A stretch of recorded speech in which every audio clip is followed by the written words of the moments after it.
Mga kababayan, kasing init ng panahon, itong ating pag-uusapan. Ako ang inyong nakambining, ang barong ay galing sa baul. Napagit ng muli sa dalawang babaeng matitinig sa dalandalan. Sa aking kanan, isang dating artista. Naging kampanyadora, nawalan ng karera. Top celebrity pa rin daw, sabi ng kanyang asawa. Nagbabalik sa entablado, Tony De Gaga. Tony De Gaga. Sa akin namang kaliwa, babaeng palaban. Sa kanyang husay at talas, ika'y mahirap tapatan. Basta't may inaapi, ika'y ipagtatanggol. Tagapagtanggol ng bayan, Maria Magtanggol! Labor Export Program, sagot nga ba sa kahirapan? Ito ang issue na kanilang pagtatalunan. Trabaho sa labas o trabaho sa Pilipinas? Sino kay Maria at Tony ang tunay na may talas? Hindi na natin patatagalin mga kababayan. Itong dalawang binibini handa ng magtagisan. Kumapit sa inyong upuan, salubungin sila ng palakpakan. Atin lang bubuksan itong ating balagtasan. OMG! 3 taon na pala. Bagong Pilipinas. Ngayon ay kay ganda. Kunti na lang ang mahirap. Hindi ba, Maria? Isn't it amazing? Maria! Ang galing-galing! OMGas! Ang taas! Ang presyo ng mga bilihin, mga tao'y matotoras. 3 taon ng bagong Pilipinas. Ang daming lumalabas. Paano nga walang trabaho? Sahod sa Pinas, binabarat ng todo. So saan ba matatagpuan ang 20 pesos na bigas? Ayan ka naman, Maria. Ang neka mo talaga. Madaming umalis ng bansa dahil gusto nila, di ba? Sa abroad, masaya, may dolyar, at maganda ang klima. Bagay na bagay para sa kutis na porselana. Labor Export Program ng gobyerno ay maganda. Madaming trabaho sa labas. Dolyares ang kita. Sagot sa kahirapan. Basta masipag ka. Ang hirap kasi sa'yo. Puro sa gobyerno ang asa. Kung sa sipag at sipag lang naman, Pilipino ay #1. Paano naman aasa sa gobyerno kung wala namang maaasahan? Ulog ang sistema at marami ang kawatan. Yan ang problema sa paghihirap ng mamamayan. Walang gustong umalis at mga anak ay kanilang iwan. Kung may disenteng trabaho at sahod sa Pinas, huwag mo kaming itulad sa iyo na sa abroad ay puro gara lang. Dahil ng mga OFWs, dugot pawis ang puhunan. Oy, Maria! May problema ka ba? Kung ako ay gumagala? Ang daming opportunity. Sa labas, di ka ba natutuwa? May trabaho sa Asia, sa Europa, Canada, at America. Wow! Pinaghirapan ni Ninong Baby M yan. Isa kang ingrata. Ipagpapasalamat para sa pagbebenta sa atin sa mga dayuhan? Sa dami ng kanyang biyahe, pag-unlad ay di naman maramdaman. May pa-concert sa palasyo para daw tayo ay pagpugayan. Papalupag loob, di namin yan kailangan. Ang problema mo, Maria, ipinanganak kang mahirap. Sipag, talino at diskarte. Sa maalbang buhay, ito ang sangka. Tandaan niyo yan. Kaya nga, trabaho sa labas. Ang offer na solusyon. Ano bang pinagpuputok ng butsi mo? At di mo nga magets yun. Alam mo, Tony, mas mahirap unawain na ang limos na 50 pesos, 200 pesos na dagdag sahod, sinugi ng administrasyon. Hanggat Pilipinas, walang industriya, walang trabahong malilikha. Habang buhay tayong nasa labas at magpapaalipin sa banyaga. What happened, Bella? Si Tony, mukhang nabanganga. Punto ni Maria, matalas, malaman. Sa second round kaya, si Tony aarangkada. Halina pakinggan ang mga argumento nila. Uy, ikaw na. Maria! Sobra ka naman. Binigyan ka na ng trabaho. Gusto mo pa may proteksyon at serbisyo. Dapat nga matuwa ka. At ikaw ay nandito. Hindi yung reklamo ka ng reklamo. At huwag kang sinungaling. Wala namang mandatory fees. Sa inyo ay sinisingil. Di ba? Suspended naman ng PhilHealth. Sa paniningil, di ba? Excuse me po, Miss Tony Digaga. Mukhang iyong script ay lumampas na.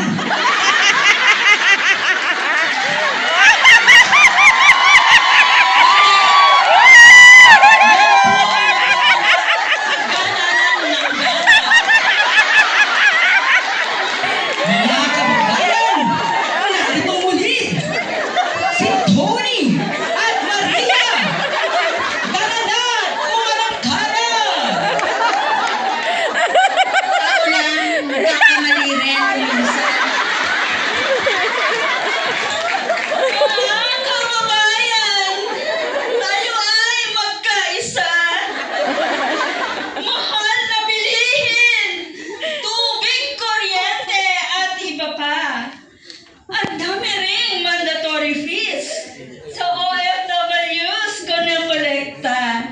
At sa mga iba na naman siya. Mga kababayan, itong ating balagtasan. Sa biyahe ng biyahe, sa lalimaman ng euro, Katahimikan naman po. explanation. Katahimikan ay kababayan. Dalas na! Mga kababayan! Ay, magkaisa! Ang lahat ng ginagawa ni BPM ay para sa bansa! Mukha lang siyang walang ginagawa. Dahil silent lang siya. Pero promise, mahal niya ako. Tayo? At mahal ka niya, Maria. Mahal. Sobrang mahal talaga. Mahal ang bilihin. Tubig, kuryente, at iba pa. Ang dami rin mandatory fees. Sa OFWs ay kinokolekta.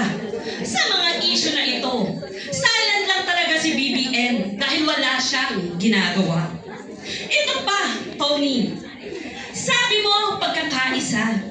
Eh yung pinagsigawan mong Pangulo at Bise, break na! Eh naman, buti pa ang Unifil. Hindi lang sa salita nagkaisa at nakibaka. Kaya sa loob ng 40 years, marami tayong napala. Isang palakpakan naman dyan sa Unifil. Maria, sobra ka naman. Binigyan ka na ng trabaho.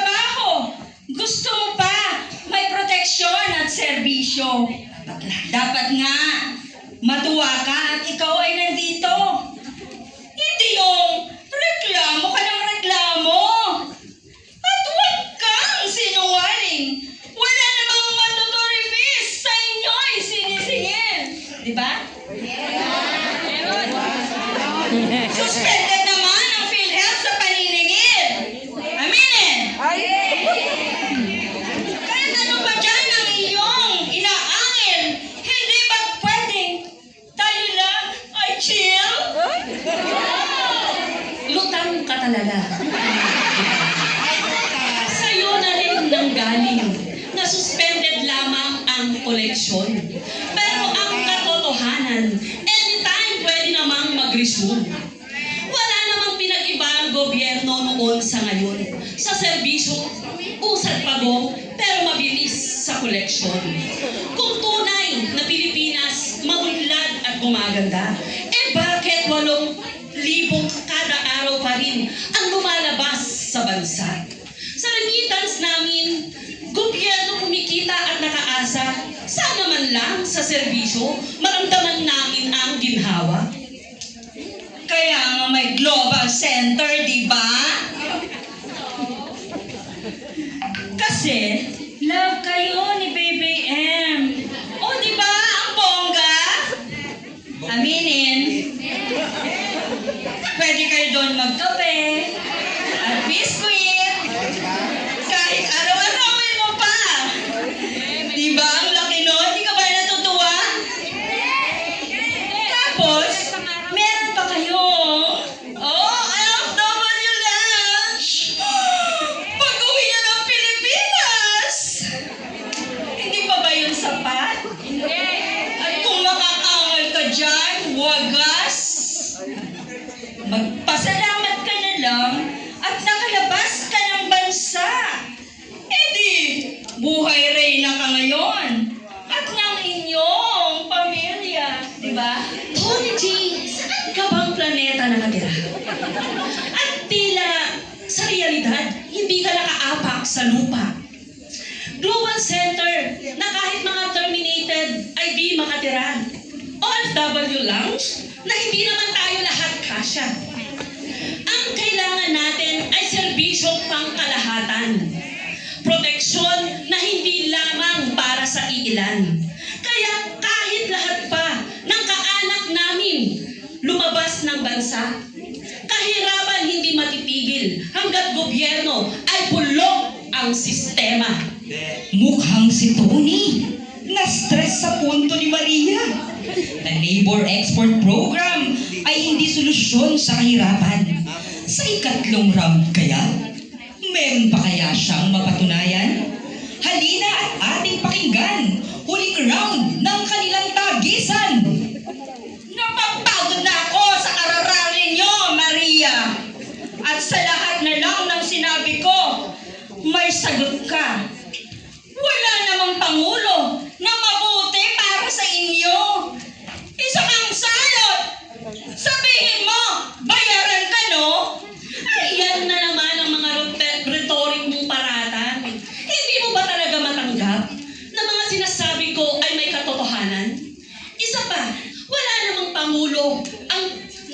sa Pangulo ang pagbabago ng lipunan. Dahil kahit sino ang umupo, kung sistema ay hindi binabago, tuloy lang sa atin ang kanilang panggagago. Hindi sagot sa kahirapan ay trabaho sa labas. Trabahong may sahod na nakabubuhay at industriya sa Pinas. Tunay na reformang agraryo para sa lahat ng magsasaka. At hindi iyong iilan lamang ang nakikinabang at karamihan naman ay wala. Tama na, Maria. Tulungan na ang brain cell ko. Meron ka ba? Ang sakit mo sa panga. Hindi na kita carry. I deserve an explanation. I deserve an acceptable reason. Ito ang eksplenasyon. Dahil ang tunay na problema ng ating bansa ay yung mga politiko na ang posisyon ay ginagawang negosyo. Yung pangunguyapapa ng Pilipinas sa mga dayuhan na sa ating likas na yaman ay lumalapastangan. Dahil kahit lumabas lahat lahat ng Pilipino kung sistema ay di mababago. Ang kahirapan, ang kawalan ay hindi masusugpo. Kaya mga kababayan, tama ang ating panawagan. Trabaho sa Pinas, hindi sa labas. Bakit siya nandito? Tunay na solusyon para sa lahat at ito ay patas. Napakainit! Napakalupit ng tagisan! Mukhang si Tony, pikon na at sugatan. Sa argumento ni Maria, isa na lang ang brain cell na natira. Husgahan na natin itong ating balagtasan. Sang-ayon ba kayo kay Tony? Bumalik ka sa iyong pwesto. Bawal ang lagay. Ito'y balagtasan. Mayroon tayong tamang blocking. Sang-ayon ba kayo kay Tony? Na trabaho sa labas ang solusyon sa kahirapan ng bansa?